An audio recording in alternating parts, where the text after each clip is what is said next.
Hello, welcome to tonight's edition of the Evening Review. My name is Toiwan Jabela, your host for tonight.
So in this segment tonight, I'm joined on the couch by Lieutenant General Martin Shalli, who was at some stage the Chief of Defense Force here in Namibia, and also our Ambassador to Zambia. General, welcome to the show. Okay, thank you very much for inviting me. Yes. What have you been up to since you retired in 2011? I only realized later that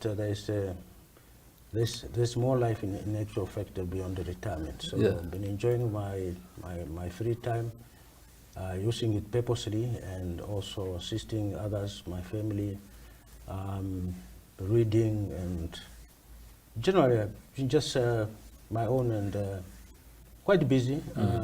It's not that I'm lying. I wake up at 5 o'clock every morning, can't believe it, and the earliest I go to bed is 22 hours. Yes. Unbelievable. Unbelievable. You retired a bit earlier. You were not 60 yet. As a matter of fact, if I remember correctly, that year there was a statement issued by Albert Kawana, who was the Minister of Presidential Affairs at the time, saying, you know, President Hamba has retired you.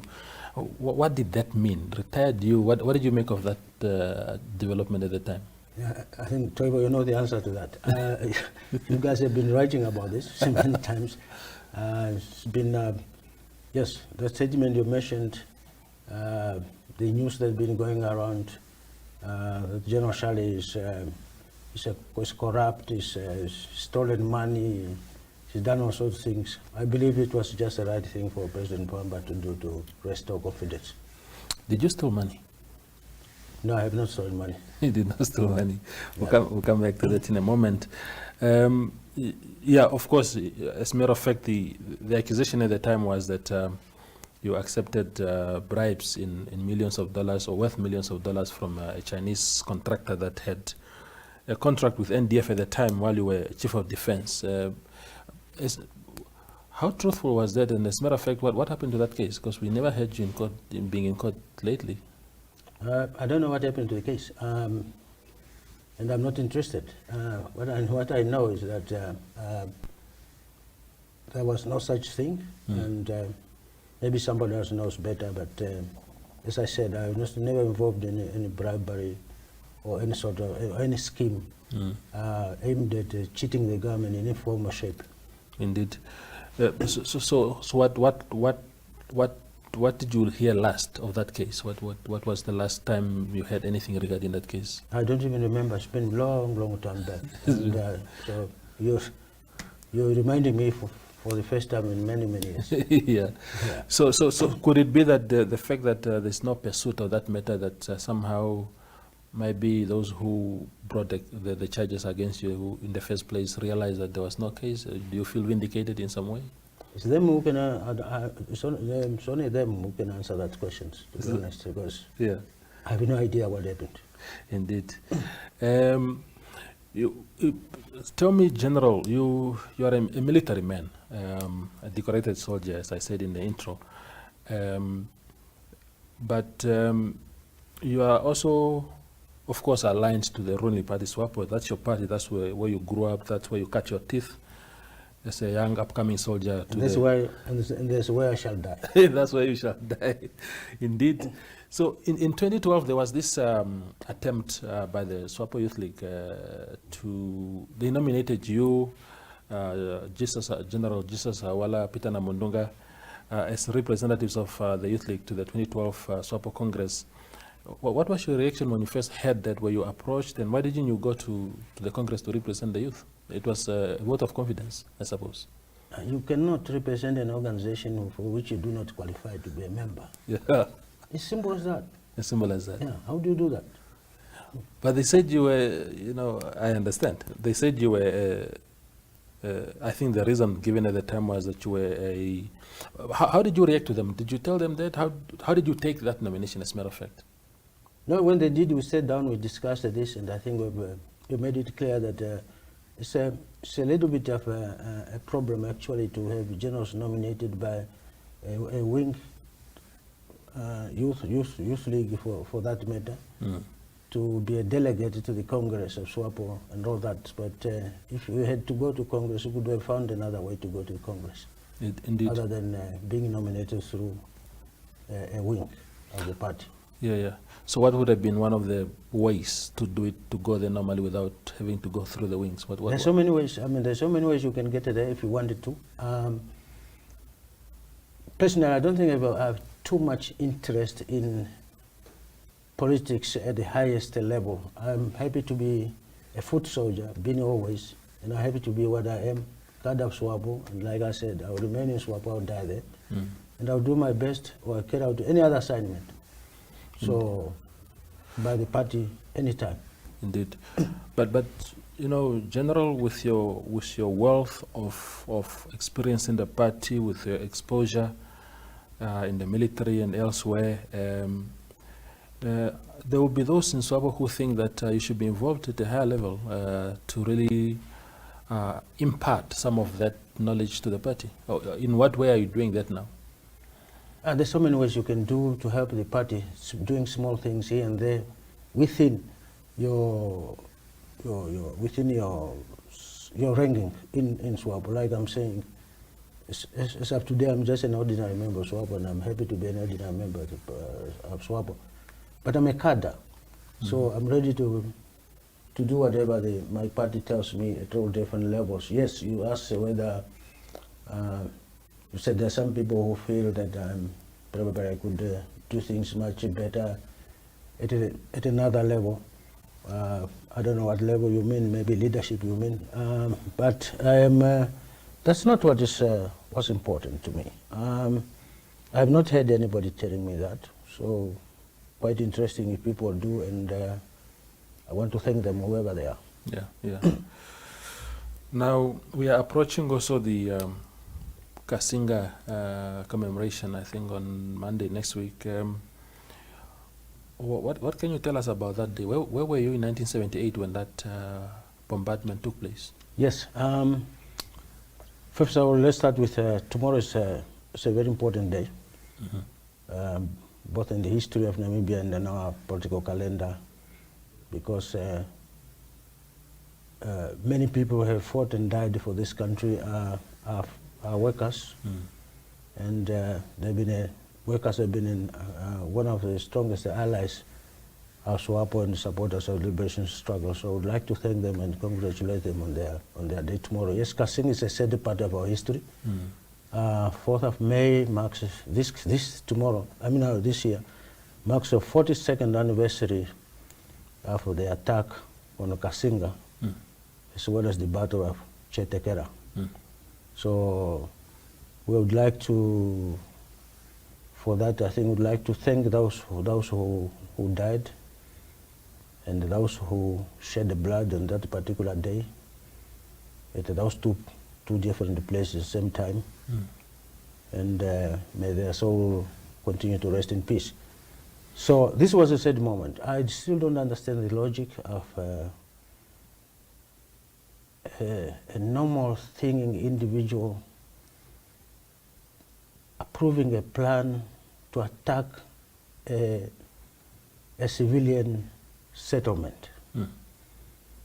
So, as you know, the population of Cassinga at that time I'm told that it was there were about 3,000 people. So 711 died. People argue whether they're 611 or 612. But from the records of the soldiers who went there the next day on 50, were actually taking individuals and burying them in those two mass graves. The account says 711. So, whatever the case may be. So, and I think what's most important thing is for us Namibians to remember that for Namibia to be free, so many people have lost their lives. Civilian, military, abroad, inside Namibia. Yes, I was, Cassinga was attacked 2 days after I've left Cassinga. Really? Yeah, I was assigned by that time Chief of Staff, today General Namoro, former Minister of Defense.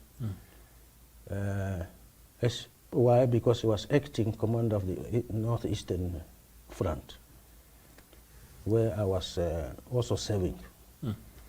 So I was assigned to go to Cassinga, and I left Cassinga on the 2nd of May, and then on the 4th, the attack took place. I was still on my way back to our regional headquarters when the attack commenced at around 8 o'clock in the morning. So I was stuck between, that time I was stuck between Onjiva and a small town to the east of Onjiva, 30 kilometers called Kwangari. So when we stopped, the post there, we were stopped by others. Said, hey, stop. Apparently when we stopped, we had planes going overhead. So because we were taking Tekera and the Cassinga at the same time. So that's exactly what happened. That's where I was. Yeah.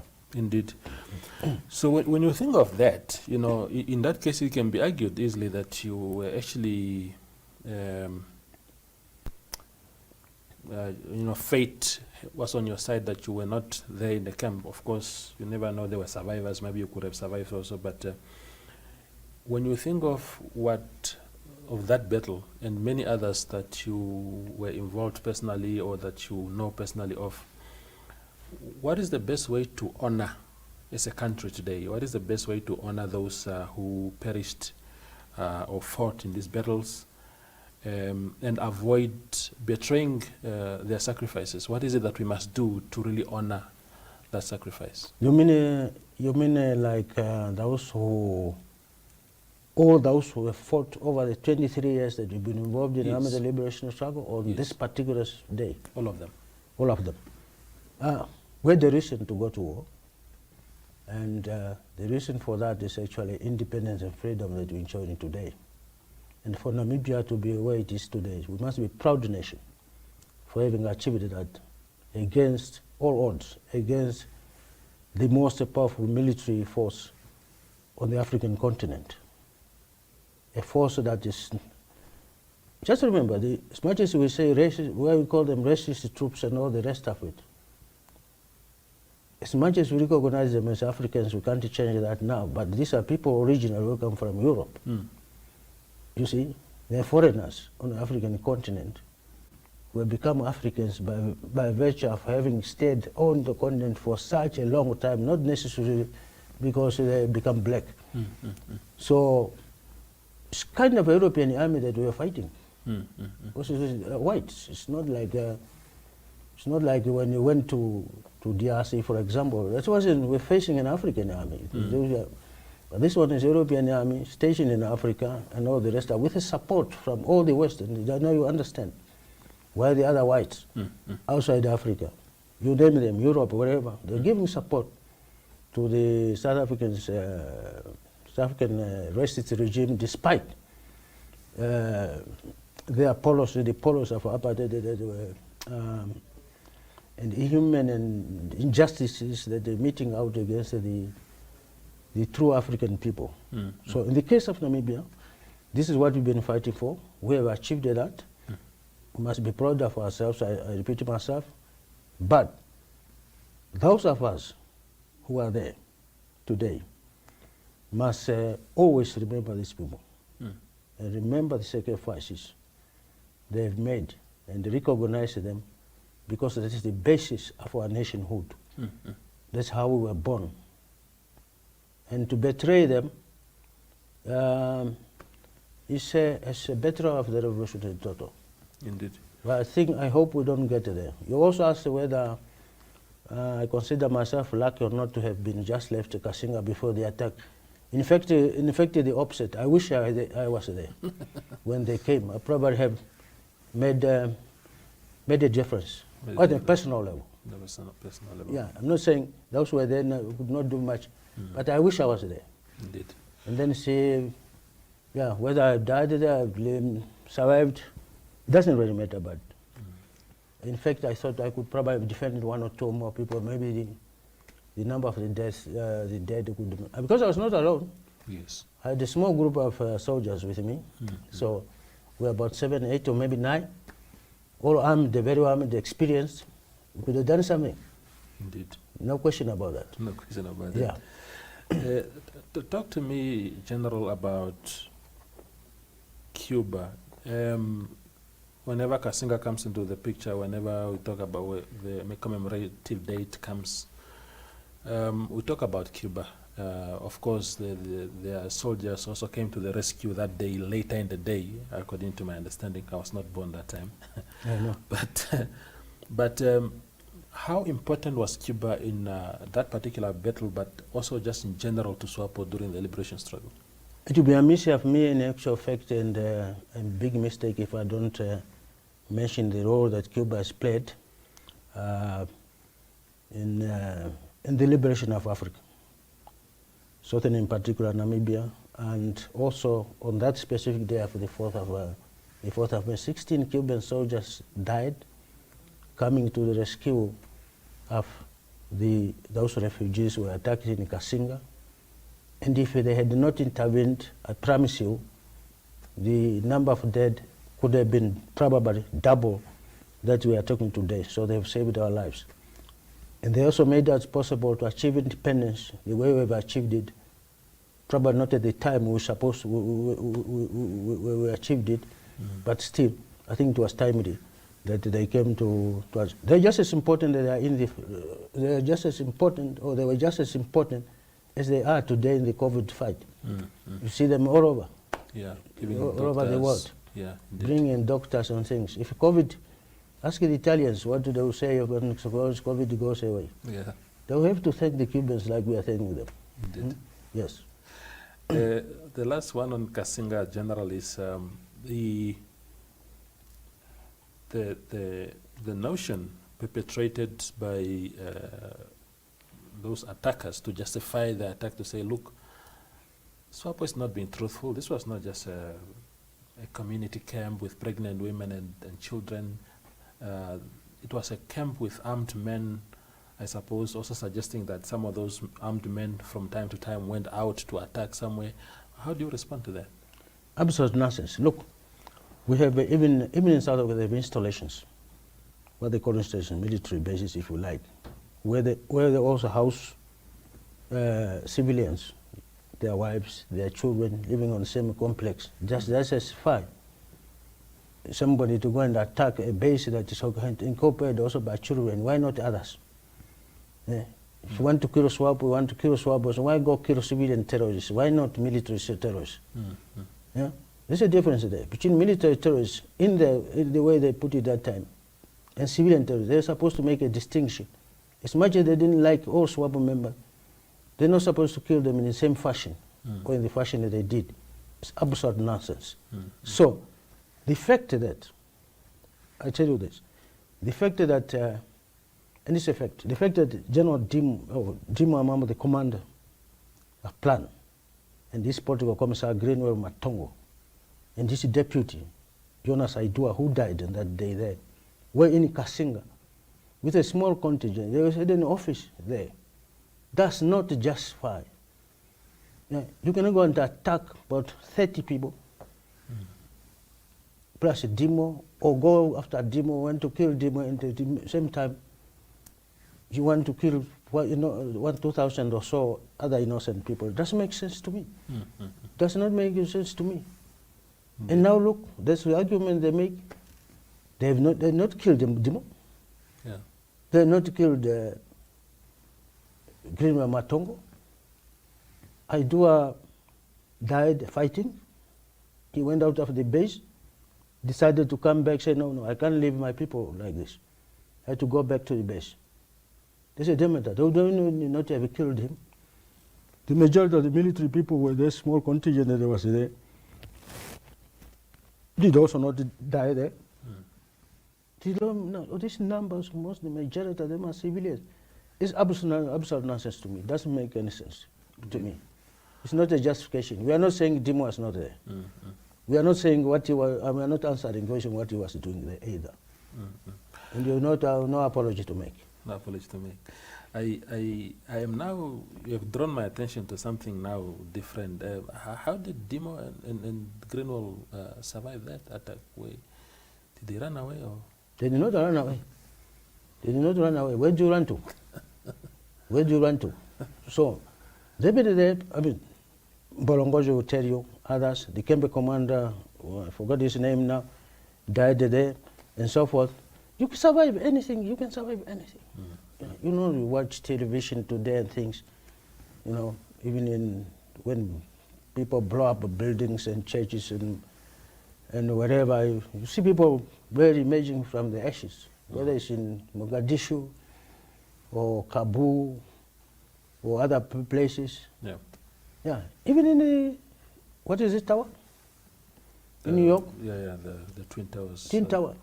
Despite it collapsing to the ashes, there are still people who tell the story. Yeah, who've been there. Indeed. Firefighters, some died, some are still there. Yeah. Makes sense. The final question to you, General, not even COVID will finish us. Not even COVID no, will finish us. No, can kill us number, but not all of us. They will leave some of us it's who not come survive to tell the story. It's not coming to wipe out the human race from the face of the earth, no. Indeed. But you just have to be extra careful. Indeed. The final question, General, is on the military, the NDF itself. You are a military man. You succeeded. Part of why you succeeded as a successful soldier was discipline. Because I hear the word discipline being preached every other time by military people. So I look at the current situation in the country where you come across accusations every other week of soldiers having abused civilians, having assaulted civilians. Last year, a soldier actually killed a Zimbabwean taxi driver through operation, that operation that we had. Kalahari, indeed. Is it a question of soldiers not trained how to deal with civilians, or is it just arrogance? And if it's a lack of training, must a modern military still be that ignorant that it doesn't pay attention to human rights? No. One incident or two or three can really not be, cannot classify what the NDF is, can also not quantify the amount or level of discipline there is. It can also not, of course, paint any wrong picture of the entire force. The nature of joint operations with the police anywhere in the world are complicated. I want you to tell me, if you want to talk about discipline, or soldiers are not disciplined, or are not behaving well, I want you to give me an incident where the NDF members only, where they were operating, and such things that you mentioned happened. Rarely that will happen. But in the case when you are a soldier, you are not a policeman, you are a soldier, the commander, because of the nature of the operations, it's a police-led operation. Now the military go there to support the police. In the case of the driver that you mentioned, a guy comes, he turns around. He turns around. And all of a sudden somebody says, because we are trained to shoot better, And we are also trained, a soldier is distinct. We are trained to kill. Yeah? They are trained to arrest people and bring them before court. You heard that statement. So, but it does not justify us shooting at civilians. Yes. It's up to the individual, the visibility, the distance between them, and the intention at the point. It could be that he was aiming at actually stop the car. Yeah. And then, because I was killed, I was not told that if I had 2, 3, 4 shots, so it's only one single shot. So, and when the car came to a standstill, they thought maybe they stopped the car by shooting me a tire flat or things. Close observation, the driver been dead. If it were the enemy in the military, I would say good soldier. Yeah. That's how we want him to do. That's exactly what he's trained to do. So, but it's the nature of the operation, joint operations of the police, that I think a problem. And I'm sure, I understand that they are trying to address this particular issue. You've seen it also in when we had the state of emergency the other time in Capri. Yes. Yeah, there were such things happening. Most of them carried out by the police because of the nature of the police, or the police trying to arrest somebody, resisting, the soldiers coming and the guys throwing stones at you and things. In a situation like that, depending on who's leading the operation, the level of command, the communication, maybe you don't have time to communicate sufficiently enough back to the headquarters. Such incidents can easily happen. But yes, I'm not trying to defend the wrongs. I'm not trying to, but just advising so that people improve on these things. But quite honestly, such incidents should not be judged differently. You saw the police in Zambia when they shot 7 Bototos from Namibia. What do you call that? Is it a good thing or a bad thing? Is it a good thing or a bad thing? Yeah? You come from Namibia, you go to rob people in Zambia, and they are to want police to fire in the air. Doesn't make sense to me. Yeah, they fought back. As a matter of fact, they seem to have also fired at the soldiers. So maybe the response was that's the only response. I mean, I've not seen a full report of the investigation, but they said honestly something must have gone wrong somewhere, somehow. So I think so. But it's not that we were trained really just to shoot the taxi trying to turn away. No. Yeah. Okay. No, thank you very much, General, for your time. Yeah, finally, yes, if you allow me, I would like also to take this opportunity at a personal level to actually thank those frontline health professionals that are helping this country to fight COVID-19, and all of us, we must support them. Yes. We must support also the government, we must support the Ministry of Health and all others involved in this. There are so many, there's a lot at stake here. And as a nation, let's continue to behave in a manner as advised, even if the president today lifts the lockdown, which I suspect is not going to be the case, totally. Measures, putting new measures in place, we still have to maintain social distancing, yes, including washing our hands regularly. Indeed. And in case of emergencies, we all know what to do. Otherwise, we must protect ourselves in order to protect others. Indeed. Thank you very much, General. Yeah, thank you. Yeah, you heard the General. He's very happy with the effort of frontline staff involved in the fight against COVID-19. He's urging us to abide by the measures. He's confident that COVID-19 will come and go, and that is my hope as well. So thank you for watching. Good night. Good.